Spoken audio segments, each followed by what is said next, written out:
Donc vous le savez, les deux dernières versions de Photoshop, CS3 et CS4, ont pas mal insisté sur l'ajout d'une grande nouveauté qui est la 3D, la gestion de la 3D dans un logiciel de 2D tel que Photoshop.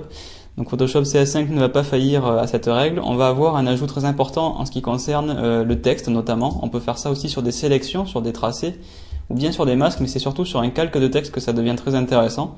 On va aller dans 3D puis repousser et on va choisir l'option calque de texte. En fait, on va pixeliser notre calque et Photoshop va en faire une version 3D sur laquelle on va pouvoir appliquer des matières, des lumières et faire tout un tas d'options exactement comme n'importe quel objet 3D que l'on pourrait charger dans Photoshop.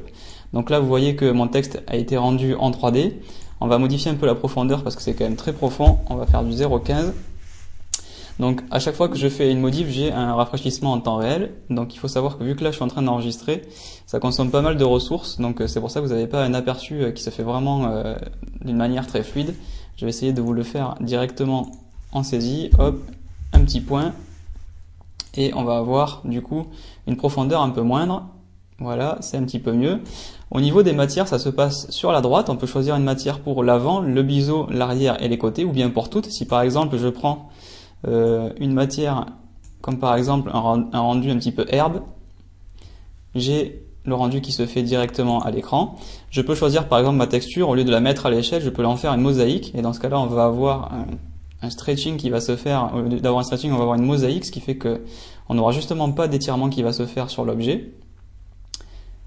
On a toutes les options en ce qui concerne ensuite le biseau. Les paramètres de scène, c'est tout ce qui est éclairage, les paramètres de rendu, la qualité du filet.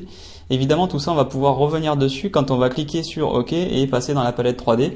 Juste une chose, vous avez des formes de repoussés qui sont prédéfinies pour avoir des rendus plus ou moins arrondis. Ici, on a l'option cubique par défaut qui fait une élévation à partir des points de Bézier de la typo. Donc c'est l'élévation 3D la plus simple que l'on peut trouver.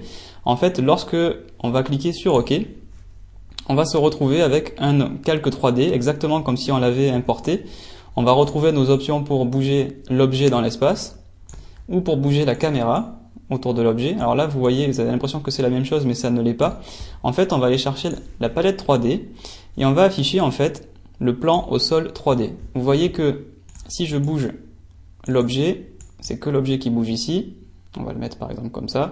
Et si je bouge la caméra, eh bien évidemment, je vais avoir une option différente par rapport au sol 3D, ce qui va être en fait très important, notamment au niveau tout simplement de l'ombre. Donc là on va le monter un petit peu. Donc en fait on a maintenant un contrôle tout à fait normal sur ce calque 3D, puisqu'on peut bien entendu éditer la texture. Par exemple la diffusion, c'est ma texture d'herbe qui est ici, sur laquelle j'ai en plus une option de bosselage, donc un bump mapping avec un bump mapping traditionnel avec tout ce qui est blanc et tout ce qui est noir pour pouvoir faire des élévations ou des creux directement au moteur de rendu. Et on a en plus par exemple la possibilité de faire du ray tracing au niveau du rendu. Par exemple en qualité interactive on peut bouger très rapidement l'objet, ou on peut lancer un rendu directement en lancer de rayon finalisé, et dans ce cas là la texture va être calculée au plus fin et on peut choisir à ce moment là de porter les ombres en fonction des lumières qu'on a placées. En gros là on se retrouve exactement avec l'objet 3D tel qu'on pourrait le manipuler dans CS4.